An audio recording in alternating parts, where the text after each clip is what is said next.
نجیبه شراغلاس بندال نجیبه سر نخود جان خوش آمدین. تو صبر کو سازه برای چی چپ کده مرا نوت تو ورداشته بود که هیچ پرسان نکو سلامت بسی مانده نواسی نجیبه جان والا ما تو پشت دیق شده بودیم ما گفتم امروز نخود جان نامدن. نخود جان میبینی ما چی میکنیم اینجا سعی کن چی میکنی پستر به خیالم خمیر کده بودی کجا دستت ما گرفته کجا دعو تر کده بوده نه خمیر نبود مانیکیور بود مثلا ناخن خو او د دینه پس چی کو دینه پس مونږه د دې ټریټمنټ کوو نو کونو کې چې کوم اضافي غوښې دي هغه اخلو د صفایي کوو او د دې اخري مرحله چې ده بیا مونږ ماسک کوو د دې خپل ماسک دی ویجیټیبل ماسک مانیکیور ویجیټیبل ماسک دی هغه استعمالوو خدا خو شو دی فایلر سره او دینه وروسته دی دا زما خو چونکی نشته دی زمانو کنه شکر دی بیخی جگ جور تیار دی دا تاسو خیدار وړئ زه به درته وایم دا دی که نه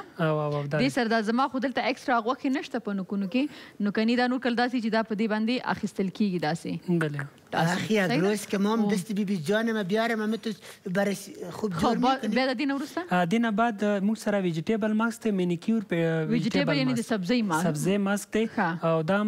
ډېر مفید دی هغې نه بعد چې دا کور کې جوړولی شو که نه دا نه مونږ دا کور کې نشو جوړولی دا ترکیبي دی دا مونږ تیار اخیستلی شو دا مانیکیور کټ کې مونږ سره مکمل ټول شیان شته دی او دینه بعد دا ماسک مونږ پرېږدو چې وچ شي کله چې وچ شو بیا اوبو سره وینځو او هغې نه بعد مونږ کولی شو د لاسونو کریم یا هند کریم چې دی مطابق د سکن چې زمونږ ایج څومره دی زمونږ سن څومره دی او زمونږ په سکن کوم حالات کې دی وچ دی غوړ دی یو چملوکي لري یا لکي لري د هغې دپاره مخصوص هند کریم کولی شو مونږ د شپې ورځې لس ځلې مې استفاده کړو بعد له هغې نه چې مونږ لاسونه مینځل کولی شو هند کریم استفاده کړو ښه صحیح ده او نخود جان چې تو حیران ماندی چی شده؟ ما گفتم باش دست ما برای کاکا پیش کنیم سعی کاکا جان دست ما میشه جور بسیار دستت مقبول است میشه جور ما نجیبه جان اصلا به خاطر دیگه آمدم نه بیشتر نو کاکا ملاقی بود چی بود که هر شد دلشت می خواستگاری تو سعی کن نخود ما خودت دوست دارم تو چی دلت که یک ببینی رو میگیری به گوشت میگیری هر شد آمدی مادر جان ما گفتم که ما چون مایکل جکسن دیگه دیگر هم دفعه کامت تر ولی سیر لالایت یک دفعه صدا کو که ما ایره برای تا آخر عمر بیزن میمونه که دسته یا نه نخود جان یک ایمیل برات بخوانم بخوان تو سیل کنیم خب این ایمیل روان کده ای کی است که بر ما که امروز میگه که سلام نجیبه جان کی است شرافت دولتزی گفته که ما خفه هستم که یک دوستم بود سالگریش بود ما اکسوار روان کرده بودم و نجیبه خودت شیر نکردی یعنی در برنامه چرا راستی روان کرده بود؟ خب باز دیگه سهیسته دیگه روز برای سزونه دیگه نه دیگه روزم نمیشه ما من همیشه میگم که عکسای از او کس روان کنین که سالگریش باشه و او که عکسای دوستش روان کرده بود د او را اول فتوشاپ کرده بود د موبایل د اونمو نه تو بگو خوب سرش کار کرده بود باز بر ما روان کرده بود که بگی یا نه من نقدر لایق هستم برای بچه تو نمیشه که تو هر کار خودت انجام بدی باز بر ما به خاط یک موزیک کم برای جور کده باشی که هپی برده تو یو هپی برده اما تو بود نه؟ مو تو بود نه بای خاطر مفهوم آلمانچی و شش پندان عکسایش گرفته او را میکس کرده بود آلی من نمیتونستم که او را در برنامه نشر کنم من همیشه میگم شش پندانه چیز که پنج شش دانه باشه من ملاقه دقیقه سهش باشیم عکسی صحیح روان کو راستی خالقتی ما دق نبیاره همون تو قرار سسته نیو کار خود میکنه ماسک پاک میکنه صحیح از دستا خو نخود جان عزیز تو چیره قندول هستی برای قندول چیست مجنو عزیبات باش تو که کاکل خود سر از ملاقی بود چی بود بچه دیدی سیر لالایتا ایشو دیگه دور نخوری به نام خواستگاری مزگاری که خبرت کردیم مادر من میگم بیا دختر مایکل جکسن نشد اره نجیبه را بگی با سسته یک دستت مچم کاکا نجیبه آریان ورش یک دست دیگه نمیفهمم کی ورش نجیبه آره سن خود یک دفعه سعی کن سن خود صحیح رازی چیو گو جنن دا چا سالگرده دا و خودت هم ویش میکنی اوکی رقص میکنی سعی کنی let's go برو تو هپی برده دا اجمال طرف نه دیوا جانی تا هپی تو یو هپی برده تو یو هپی تو یو سکو نجیب جانش تو که ما مقبول رقص میکنم دا عارف نورستانی دا خوانا مریم جان دا هپی تو یو مریم جانی از طرف ما هم برش از طرف ما هم نمت از طرف دا خدا کم هپی برده عظیم نیازی دا خوانا عنایت جان دا عنایت جان تا تو خوب یک بایسیکل که مقبولم داشت ولی خود هدایت الله طرف نه سبحان الله تا سبحان الله سبحان الله سبحان الله عبدالله حلیم دخوانا یسرا جانی بچه سینمت یک روز که سالگری ما بسید میاییم اینجا تجلیس میکنیم از اونو خاله یلداره میگیم یک ذره بر موکت پخته کنه رسه که قطعی نشد باز ما سیل کنم که آدمک بیانی بعد ازو باز ما گپ میزیم کیک چطور یلدا جان باز کیک برای جور میکنی بخیر؟ چرا من واده کردی خاله یلدا خواه؟ صحیح که سایل هم هسته پیش روی ازی واده کردی ولی که باز از اینو پخته نکنیم فهمی نه دیگه که باز بیاریم کاکا چرا گفتی مرا؟ چی؟ مرا چرا کاکا گفتی؟ کاکا هستی دیگه نینو خاله اون خاله مرا کاکا نگویم خیلی از اینو آقا بگویم لالا بگو لالا جان بیا هم دیر جات من نساس قدیر لالا جان سعی که قهر شدی نه تو نه نجیبه زیاد دوست داره از او خاطر من تو را دوست دارم صحیحست خیلی دیگه بعد از این من تو را از اونو کاکا نمیگم لالا سعی آفرین تشکر خب نه نوگاک بگو نوگاک خب ساس دیر جات من نه یلدا جان ساس خم دیر جات من نه غواړم چې دا پخلی لګ ورخاره کې او تاسو وایم چې دا مانیکیور مونږ دې د پارو کو چې زمونږ خويندې چې کوم دي هغه د خاصه لاسونه باید خاصه پاتې شي ټول عمر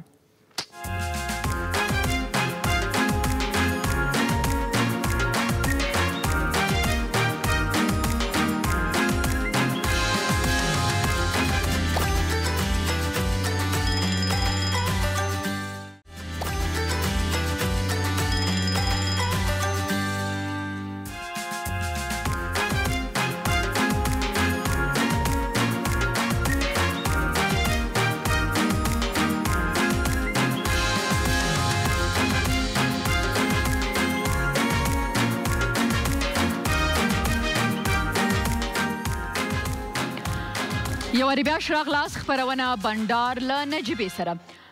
لیدونکو زموږ په دې خبرونه کې څنګه چې تاسو ګورئ چې د هر مسلک نه د هر فیلډ نه موږ خلک راغواړو او بیا د یکشنبې په ورځ یا د شنبې په ورځ دا چې موږ سلیبریټي خو راغواړو خو او خو د شنبې یا د یکشنبې زه هغه افغانان راغواړم چې هغه په افغانستان کې نه صرف دا چې خپل ژوند مخکې وړي په ښه توګه باندې او بزنس لري یا کار کوي د نورو خلکو دپاره هم د هغوی دلته په دې ټولنه کې اوسېدل ګټور دي نو زه دا فکر کوم چې دغه زموږ قهرمانان دي ځکه چې دا اوس چې په افغانستان کې څومره حالات روان دي او موږ همیشه ګورو چې څومره مشکلات سره مخ په هغې کې چې سړو ته دومره مشکلات دي یوه ښځه راوځي او هغه کار کوي او هغه صرف ځان ته کار نه کوي هغه نورو خلکو ته هم د کار زمینه برابروي نو واقعا چې دا یوه قهرماني ده او مبارزه کوي د ټولو خبرو سره زه غواړم چې تاسو سره خپله میلمنه معرفي کړم له ما سره ډېره محترمه فخریه ابراهیمی ممتاز خوش آمدید سلامت باشین زنده باشین تشکر از شما که دعوت کردین تشکر از شما که در افغانستان هستین و با افغانستان کار میکنین و یک موجودگی شما یا بودن شما به جامعه ما افتخار میبخشه قربان شما خب تا اینجا که رسیدین کسی که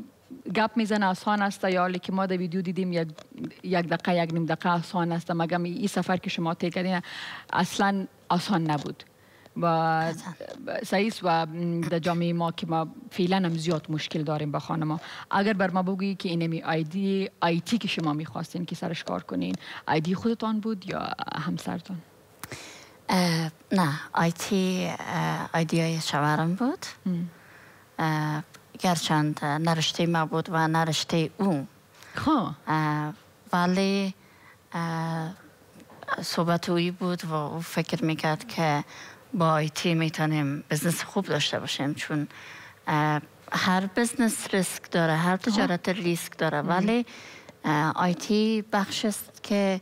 آینده خوب داره و جهان بهش نیاز داره. هر گوشه دنیا بهش نیاز داره. به خاطر به این فکر شدیم که این یک ذره ریسکش کمتر است. یعنی شکست در آیتی اگر مقاومت کنیم کمتر است. اوکی. خب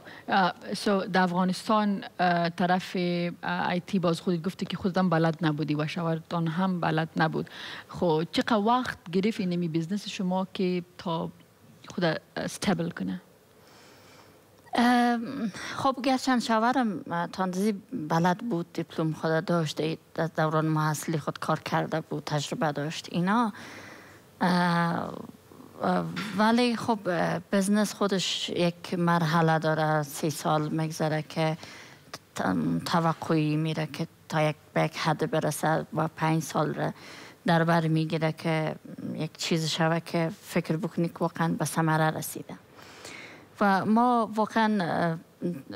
پستی و بلندی خیلی زیاد داشتیم. به خاطر که فکر کنم وقتی که شما شروع کردین زیادتر مردم شاید آشنا زیاد آیتی و اهمیت آیتی را نمیفهمیدن شاید. دقیقاً. ما زمانی که شروع کردیم خصوصا سال اول بیشتر تمرکز ما روی تحقیقات بود، روی مارکتینگ بود، روی ریسرچ بود که ببینیم که مثلا چی کار میکنیم، با مردم چه قسم کار کنیم و یه تا کمک کرد که ما یک حالت ترنینگ، آموزش، مثل یک آموزش بود که ما مردم را که میدیدیم، نهادهایی را که میدیدیم، امروی اونا صحبت میکردیم، راجع به خدمات ما صحبت میکردیم، اونا دوباره سوال داشتن، ما برشان جواب میدادیم، اهمیت کار ما را میگفتیم. خب سوال میست که بعد از عروسی شما کار شروع کردین، اینجا میشه که وقتی که زن عروسی کرده دیگه او هیچ کار کرده نمیتونه. و خودت چطور و به خاطر که ما فکر کنم یک کلان رولی از شوهرت است، فکر کنم که اونا سرت اعتماد داشتن و اونا ما که همیشه میگم که باید مساوی هستن، زن و مرد باید یک جای کار کنه. خب این رو برای ما بگو که چی ایدیا بود، شوهرت چطور به کایل شد که از اول متو بودن یا پس آن فکرش تغییر خورد چطور؟ خب فضل خدا از اول میتور بودن، ولی گاهی من فکر میکنم که در روابط انسان ها قطعا یکی روی دیگه تاثیر میگذاره و این تاثیر گذاری قوت اون مورد بالاتر میبره. اگزکتلی. به خاطر که آل هم ما منگه اوسم په جامعه کې داسې خلک لرو نو هغه وایي چې نو ته چیه که چې تلویزیون کې کار کوي کور کې کینه یا مثلا زنا در خانه بشیده چرا مثلا کار میکنه. به خاطر د این رقم یک جامعه خود دا وایم چې زمونږ چې کوم هزاره ورونه خویندې دي چې زه په همیشه افتخار په دې وجه کوم چې زمونږ په افغانستان کې دا واري چې څومره فیصدي د دې ده چې هغه نجونې تعلیم کړی دا زه ومنم او دا یو ډېر مثبت نقطه ده. دا که څوک مني که نه مني دا لکه د لمر داسې روښانه ده په افغانستان کې چې زمونږ کوم هزاره ورونه خویندې دي نو زمونږ په افغانانو کې د ټولو نه خدا د دې په تعلیم کې فیصدي زیاته ده، د نجونو تعلیم پې کوي کار ته، او دا د ستاسو غوندې خویندې موږ ډېرې لرو. ای کاش چې زمونږ ټول افغانان په دې سوچو کې چې واقعا چې نجلۍ او سړی چې ده هغه که دواړه یو ځای د وطن ته کار وکړي، ټول نه مهم کار تعلیم ته یې پرېږدي که نه. ځکه مخکې ورځو کې ما سره یو خور راغلی وه ګلالۍ، یک دخترک آمده بود که به ای چی بود که خواست میکرد که مرا بانن که ما ایژوکیشن کنم، یعنی تعلیم ما حاصل کنم. دا یو شی نو که مونږ د ټولو فکرونه د دې غوندې شي، د دې د خاوند غوندې شي، نو زه فکر کوم چې دا وطن په جوړېدو کې به زه وایم چې مونږ هیچ مشکلونه لرو. فکر کنم که یلدا جانم کدام گفتنی داره اینو تو طرف ما سهیل داره. چی میگی یلدا جان عزیز؟ نجیبه جان همی بیکاری خودش دمی خانه که ببینی همی خشونت زن علیه زن چقدر خشونت است سالن خود شما میبینید. این کلش از بیکاری میشه، این کلش از یعنی از بیسوادی میشه، یعنی کس نمیمانه که زنا بره درس بخونه، کس مانع کارشان میشه. اگه زن دبیرو کار کنه، مصروف کار باشه، هم یک درآمد ده خانه میشه، هم کمک میشه به شوهر خود، هم گپگویی کم میشه. بخاطر که اگه زنا بیکار بودن باز پشت یکی دیگه ایو تو کرد اینم ما خودت نمیجسیم پشت ما یک گپ. و دا یو خو مثال ز دمیته بزوزو بیا د دې چې د کوشش کوم چې د خاوند هم راولم دلته د سره ځکه نو ما ځکه چې دا ښځه که یوازې وي که دې سره د خپل خاوند سپورټ نه وي فکر نه کوم چې دې پر براغلي زه همیشه دا خبره کوم چې کور نه چې کله هم یو جلۍ تعلیم دپاره وځي او زه همیشه دا خبره کوم چې ځکه دا وایم چې نجونې تعلیم ته پرېږدي یا کار ته پرېږدي معنا یې دا نه ده چې تاسو تلویزیون ته پرېږدئ آیچي کور کې په ناسته کار کولی شي دا یوګا کلب چې دی لري چې دا د صحت دپاره هم ښه ده دوی ته پیسې هم راځي او د نورو خویندو صحت هم ورسره ښي نو داسې مثبت کارونه هم چې دي کیدلی شي تاسو د دې خبرو په باره کې څه نظر لرئ او دا مخکې چې ما دا وویلې چې زموږ هزاره رونه خویندې په دې کار کې نام خدای ډېر تکړه دي چې موږ پې ویاړو چې خپلې خویندې ایجوکیشن ته پرېږدي تعلیم پې کوي فیصدي زیاته د نامه خدای دي او کار ته یې پرېږدي نو د دې باره کې تاسو څه نظر لرئ موږ سره خپل نظر د ایمیل د لارې شریکولی شي د فیسبوک د لارې شریکولی شي او د انسټاګرام د لارې دمه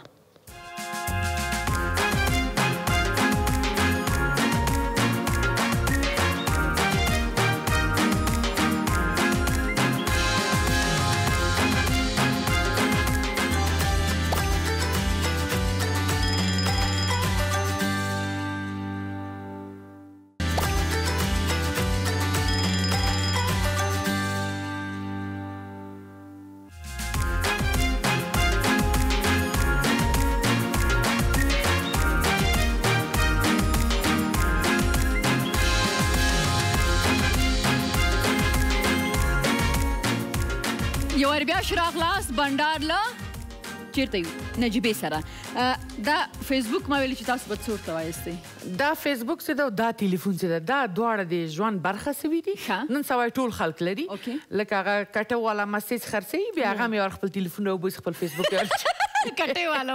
والا ما لیدلي په خپل سترګو هغه لپاره یو شي کې چې بعضې سیاسیونو ته ضرورونه ده فیسبوک لري لکه امنیت کې څوک کار کوي خو موږ ماشاءالله رئیسان د امنیت هم فیسبوک لري دا هم ښه کار غوره نه ده نزاکت هم په دا دنیا کې د هیڅ دنیا رئیس د امنیت څوک پیژني نه موږ رئیسان د امنیت بیا فیسبوکونه لري دا دې نه لري ښه به وي او که وزیران یې لري لکه سکرتر یې مخکې بوځي او یاګان سیاسي خبرې پکې نشر کړي یا رئیس د امنیت هم که سکرتر یې لري یاګان خبر پکې خپروي هغه بیا خیر ده ډېر مهمه ده خو یو شي کې زه هیوادوالو نه لږ ګیله لرم داسې دومره مهم شی ده ګوره فاصلې څومره لنډې کړي دي څومره امکانات دي پکې که نه خو موږ د دې نه غلطه او ناوړه استفاده اخلو اول خو په غلطو نومو باندې ځان ته پیجونه جوړو هلک ځان نجلۍ کړو نجلۍ ځان هلک کړو ده سره چټ کوه هغه سره چټ کوه دا خبرې څومره غلطې دي دوهم په فیسبوک کې موږ که د ایران او د پاکستان حداقل د فیسبوکو ته لاړ سو په ډېر ادب او احترام هر چا ته کمنټ کوي دلته هلته خور و مور یادېږي هلته اول خو د افغانستان چې هر چي ته پکار سي خور و مور ته خلک بیا کنځلې کوي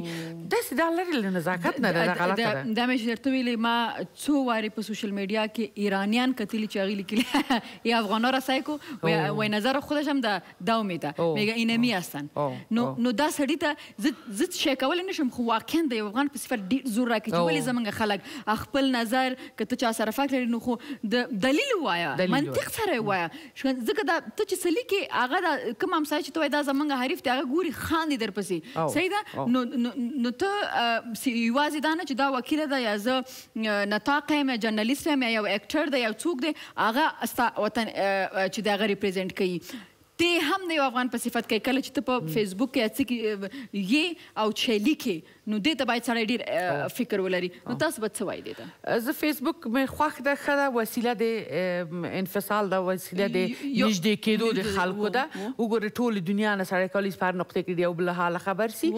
خو غلط او ناوړه استفاده بېجایه مسجونه کنځلې دا په منطقې کې د موږ حیثیت خرابوي دا دی که ځوانان لږ نظر کې ونیسي او زه کله کله بیا دغه ځوانان نه هم ډېره خفه کېږم زه ورته جنګجویانو فیسبوکي وایم ګوره چې یو سیاسي شخصیت طرفداري کوي په یو غلط نوم باندې اول خو خپل نوم یې نه دی بل چا عکس اچولی یا فرضاً د ګوګل کې لټوي د یو ښایسته هلک یا د ښایسته نجلۍ عکس بیا هغه یې په خپل پروفایل کړی چې یعنې زه داسې ښایسته یم هغه چې شی څه خو ما هغه چې وګوره دونه ګیره به نو دې ته به څه لیکم دې ته به ووایم چې وسیله د ارتباط د ژوند ده خو په شرط چې سړی سم استفاده ترې وکړي غلط استفاده ونه کړي غلط استفاده ترې ونه کړي وسیله د انفصال د ژوند نه د اتصال وبخښئ وسیله د نږدې کېدو لیکم نږدې کېدو ښه مننه. دا ټول باره کې یو شی ویل شکر جان ته مې چې ونه ویلې ته نامې نو شکل خواږه سیاستواله تا مله نو پښتنه ونه کړې ولې خواږه سیاست دا ما غریب بيخي د ذهن په دې وتل چې بيخي دا چې زرا غلي مدان نشته په افغانستان کې دا خو ما په نظر خو لاړه ناروی ته مشکل درلود ماشومان وو سفیر اسو ماشاءالله لایق خزه ده کدل توای خبو افغانستان ته ډیر په درد خوري او د ما ډیر خواږه مرګري و او افتخار مې درلود خو کې نه سم همیشه نو سره نيزي خواږه د ما د دې طریقه د سیاست هم خو کېږي او یو شی مې ډېر خو کېږي په دې کې ډېرې ښې خبرې کوي زما په دې ولګېد زه به بیا سره پاګو شوم یعنې ښه سیاستواله ده صحیح ده نو موږ هم مس کوو خدای دې ژوند ورکړي او خدای دې وکړي چې بیرته راستنه شي خپل هیواد ته او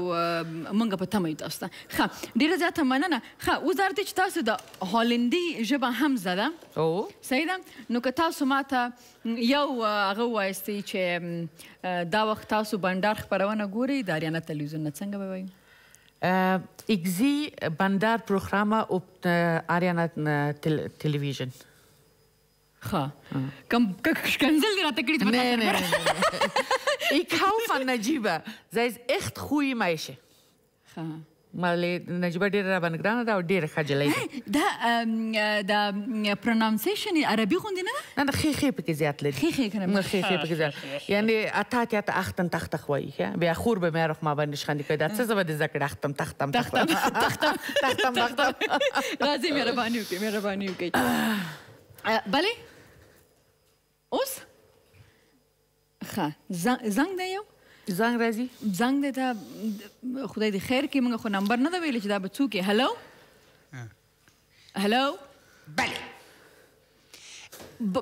بله رئیس جمهور ښه راغلاست بله برنامه بندار النجیبه سرت بله صاحب اول سلام عرض میکنم خدمت ایله ارشاد یکی از وکیلای موفق ما به افتخارش یک چک کنید بله دوم خدمت عرض میکنم سلام خدا خدمت محترمه آشپزتان یلدا جان سلام های مرا پذیرا باش و علیکم سلام و یک سلام نیم کله یک سلام نسبه یک سلام 20% به نجیبام تقدیم باشه چرا برای من نیم کله چرا برای من نیم فیصد به خاطر از داخل چرچه کن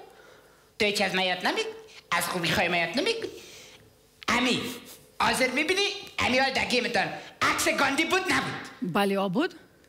عکس رئیس جمهور کانادا بود نبود بله بود از ما چرا نیست خو عکس شما نیست عکس به خاطر که عکستون ما دیدم زیاد گوگل نبود عکسای اونم تو خوبش نبود باز نیافتمش در تمام دنیا هستن تر بسر ببوید قسم یک روز برنامه گفتی زنده باد رئیس جمهور بخیر اونمو روز میای که باز میگیم انشالله هر روز میگی زنده باد افغانستان یک روز بگو زنده باد رئیس جمهور افغانستان صحیح از کدام کشور بله از افغانستان خو صحیح از کدام کشور دیگه خو رئیس جمهور زیاده نه هر کشور یک رئیس جمهور داره نه خو تو گفتی نه بله با مهمان محترمتون سلام خدا عرض میکنیم مهمان محترم ما رئیس جمهور شما که ما می باشین خب ما یک بریک میریم پس میم سر مصرف خو نمیاد ما بر زنگ بزنیم یا صحیح است نه خیر ما زنگ بزنم مگر یک ثانیه وقت بدین که امی بیبی گل کته یلدا گپ میزنه بیبی گل خب بله خب یلدا جان سلام علیکم و علیکم السلام خوب هستی یلدا جان اوریو خوب هستی جانک جو چطور هستی صدقه دک پختانا چاومالای جناب رئیس بر سرما دک بکنه مگه یلدا باره خوبش پخته کو چرا قم بزوالا زه فکر کوم دما واخلی رئیس و بیبی ګل لمون سره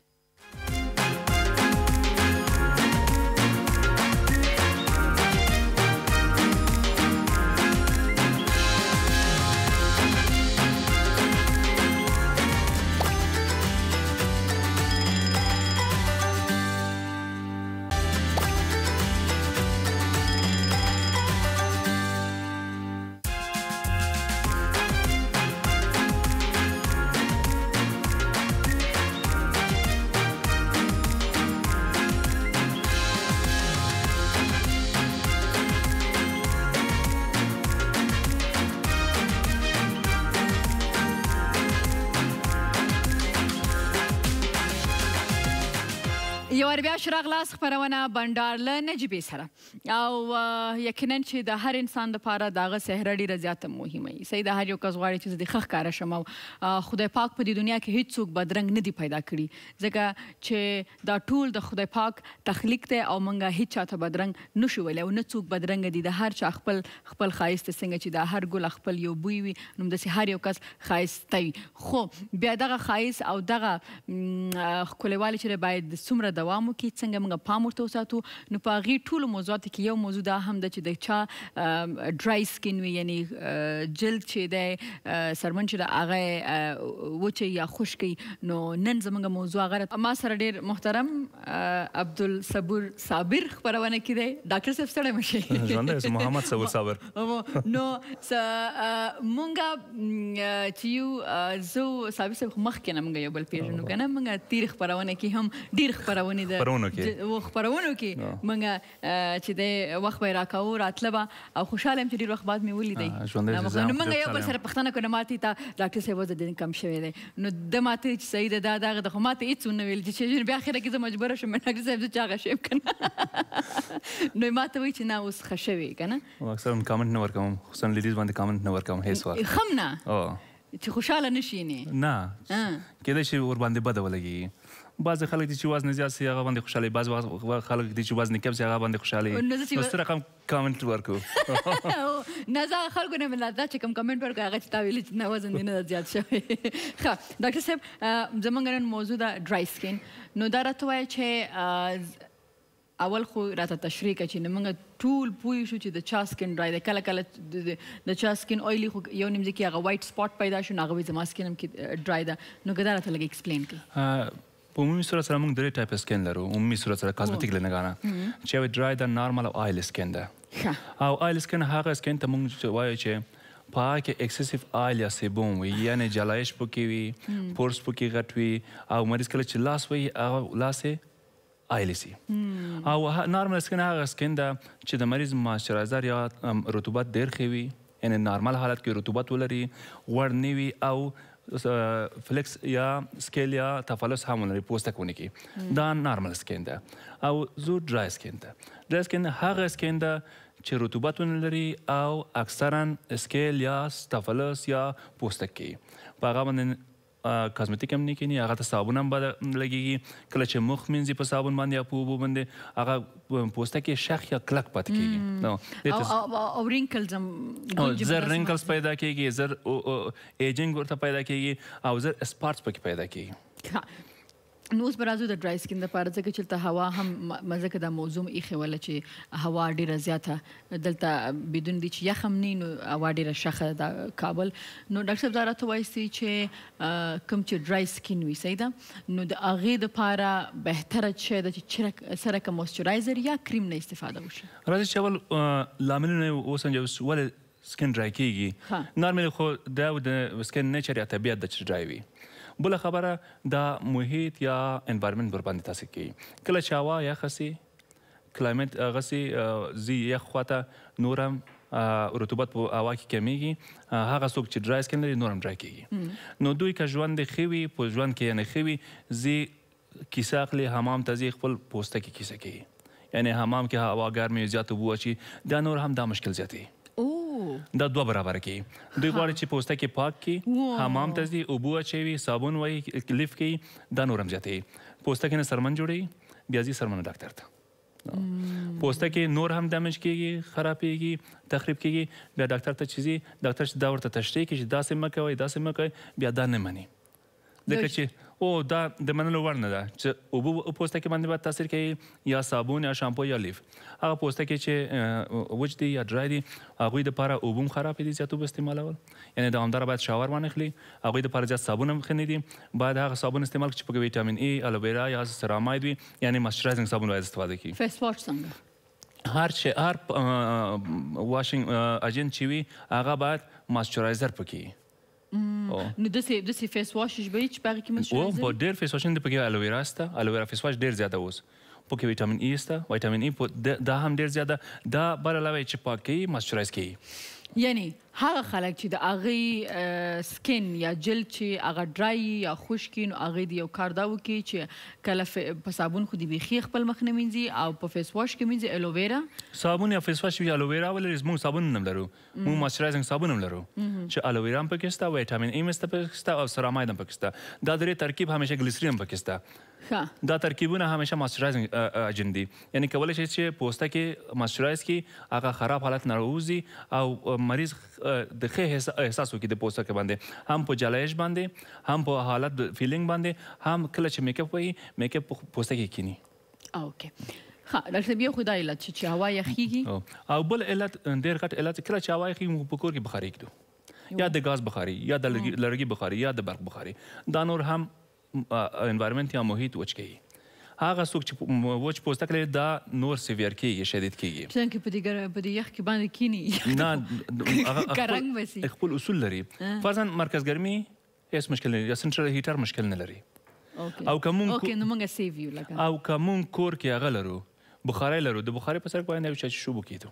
ځکه چې هغه جوشیږي نور مشرز کوي محیط کله چې فضا مشرز نو هغه خلک چې وچ پوستکی لري هغوی پازویږي نه څومره ښه نو بخاري خو داسې چې یخ دی تقریبا ټولو کورونو کې به وي او که د برق بخاري لا او که د ګازي بخاري نو ډېره ښه بغیر د دې نه چې ستاسو په سکین باندې تاثیر کوي دغه مویسچرایز پکار ده نرمي پکار ده په هوا کې نو تاسو په یو غټ کاسه کې یا په یو دیګي کې لږ اوبه کیدئ په هغه بخاري په سر هغه به یشیږي او هغه باب چې کوم راغی نه راوځي سټیم نو هغه ستاسو د محیط دپاره ډېر زیات ښه ستاسو اخلي یوازې دا چې سکین دپاره هسې هم د صحت دپاره ډېره زیاته ضروري ده خلک صرف درته وایي چې یو خو دا چې هوا یخه ده نو سکین هغې سره هم ډرای کیږي صحیح ده نورې کوم علتونه کیدای شي بغیر د دې نه مثلا ما ډېر خلک داسې کتلي دي چې د حتی په جون جولای کې مثلا په سمرز کې د هغې سکین چې هغه ډرای در سره منو کله کله نشتلی بعض امراض چې پوستکی وچ کوي مثلا اټوپیک درماتایتس یو د امراض ده چې مریض وچ پوستک سره نړۍ ته راځي یعنې پیدا کیږي د هغوی پوستکي درجه د هغه مایسچرایزینګ کم وي هغه طبیعي دوی ته لازم دی چې همیشه مایسچرایزر استفاده وکړي همیشه صابونه کم استفاده وکړي همیشه دوی کم حمام وکړي او کله چې حمام کوي پس د حمام نه باید ځان غوړ کړي دا دومره سیویر هم کیږي چې کله حتی دوا ته ضرورت کیږي چې باید مریض دواګانې وخوري بعض امراض لکه اکتیوزز یو د امراضو نه دي چې پوستکی بیخي لکه مایع غوندې وچ کیږي دومره وچ کیږي یعنې پارچه کیږي او دا امراض باید همیشه داسې خلک کورنۍ کې چې داسې ماشومان پیدا کیږي باید همیشه خپل ډاکټر سره مشوره وکړي د دوی دوا باید تنظیم شي همیشه دپاره او دایم دپاره د دوی د حمام هغه بکس باید منظم وسي د دوی صابون د دوی شامپو د دوی باډي لوشن هغه چې دوی استعمالوي به د هغې کې مویسچرایزر وسي او د دوی باډي لوشن هر شی باید دوی جلا وسي صحیح ده ښه ډاکټر صاحب دا راته وایستئ چې د دې دوو وجو نه علاوه کم خلک اوبه ډېرې کمې څکي آیا دا هم په اثر کوي که اوبه ډېر خلک کمې څکي او سل په سله هغه خلک چې زیات مایعات نه اخلي یعنې ډیهایډرېټ کېږي د هغوی پوستکی هم ډیهایډرېشن ته ځي یعنې د هغوی پوستکی هم اوبه کمیږي هغه خلک خصوصا په روژه کې موږ دوامداره چې هغه روژه نیسو او د شپې د خوا اوبه نه څښو موږ فکر کوو چې موږ یو مریضي تېر کړی او هغه څوک چې امراض تیری څوک چې تبه کوي څوک چې ګرمۍ ته ځي او اوبه نه څښي د دوی پوستکی وچ کېږي صحیح ده نو ډاکټر صاحب داسې دا څو وجې وښودلې چې بېرته راشو نورې پوښتنې به هم کوو ستاسو پوښتنې ته به هم ځواب ورکړي ډاکټر صاحب دمه اخلو بیا بېرته راسم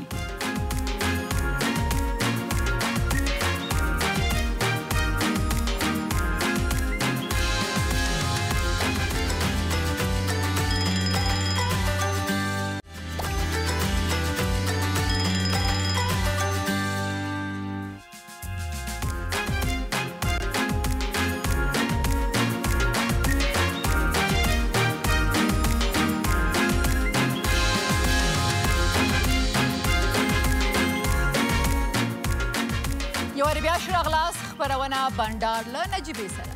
او له موږ سره بریالۍ ولي ناست دی او د دې څخه موږ ښایسته ښایسته غزلې م اورېدلې او ستاسو فرمایشونه هم راغله خو دا خوند به نه یي پوره تر څو چې موږ دې نه ټپې نه یې اورېدلې هغه وایي چې ډېره وړه ده خو ډېر لوی معنا دی پکې په ټپو کې نو که ټپې شو نو څنګه خپرونه کې اوس راځئ چې لږ ټپې شو صحیح ده لږ ټپې شو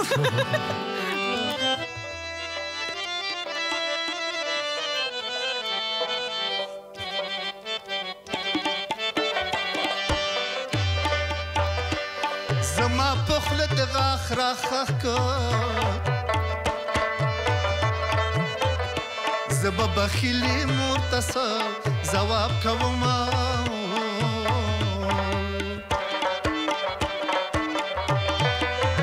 مور ته دې داسې ځواب ورکړه زه د منګي سره ګودر کې ولوېدمه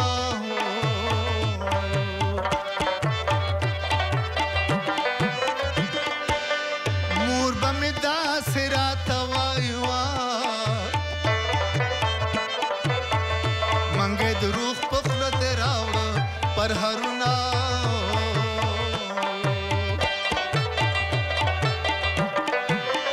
مور ته دې داسې ځواب ورکړه ګرانې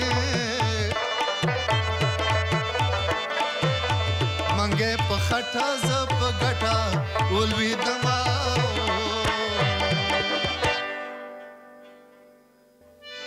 یار می شرابی په نیمه شپو راځي غېږې له زما په زنګېدو راځي یار می شرابی په نیمه شپو راځي غېږې له زما په زنګېدو راځي غېږې له زما په زنګېدو راځي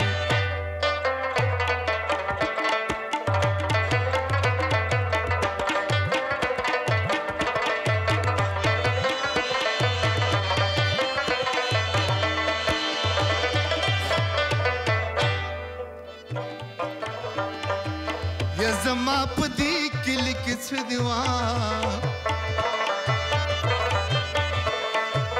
ستا د دیدن دپاره شپې سبا کومه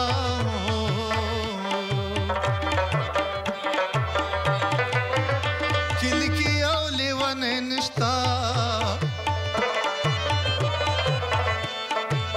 سپینې پنسې مې په پونډو خوله لګوینه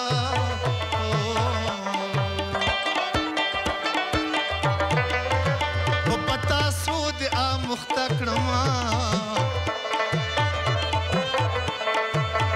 اوس خو د جوارو پلی خوند نه راکوي نه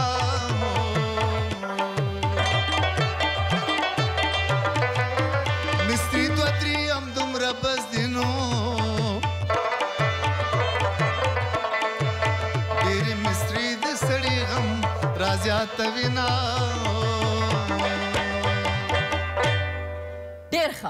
ډېر ښایسته دا چې د خلکو غم زیات نشي نو که تاسو خوښه یې چې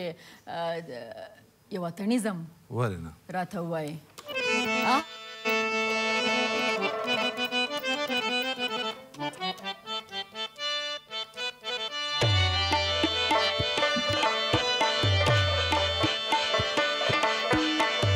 یو سات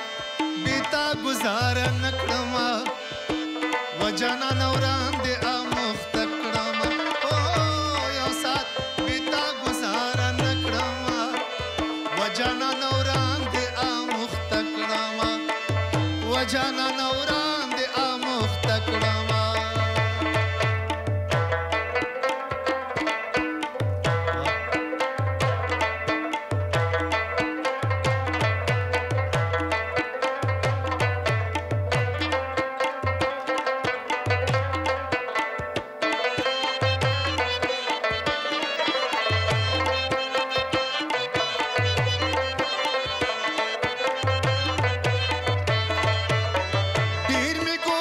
छेड़ा पुख्तुनियमा ډیر می ګورم छेड़ा पुख्तुनियमा یو ځلی چې نه وکړم بیا نه کړم وجانانه وړاندې اموخته کړم یو ځلی چې نه وکړم بیا نه کړم وجانانه وړاندې اموخته کړم وجانانه وړاندې اموخته کړم ډېر ښه او اوس به نو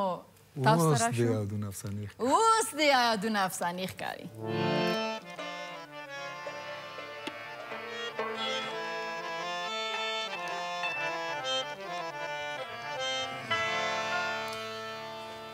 اوس د یادونه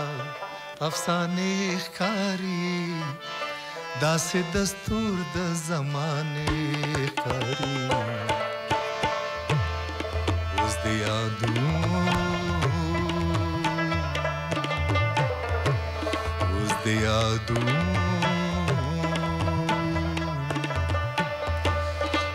یادونه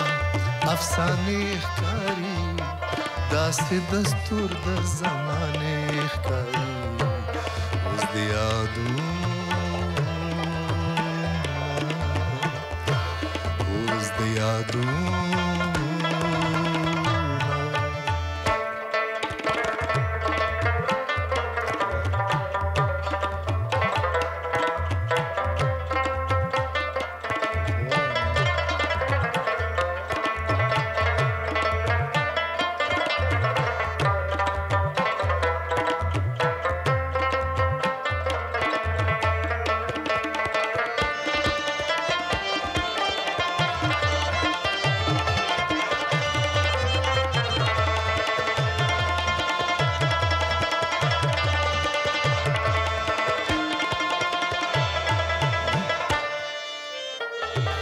زما یادېږي هغه ناز او ادا کله ګیلې او کله هسې په خوله کله ژړا کله په پړکه خندا هغه ماڼۍ اوس ویرانې ښکاري داسې دستور د زمانې ښکاري اوس د یادونو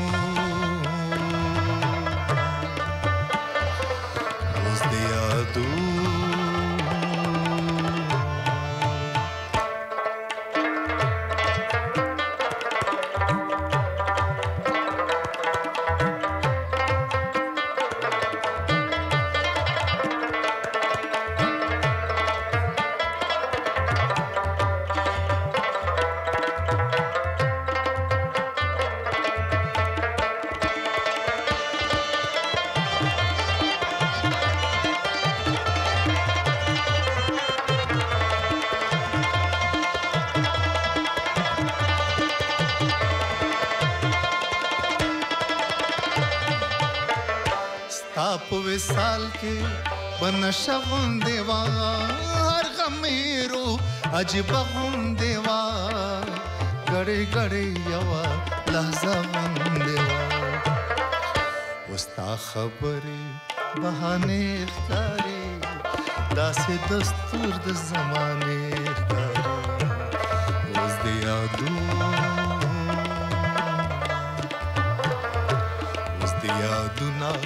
افسانې ښکاري داسې دستور د زمانې ښکاري اوس د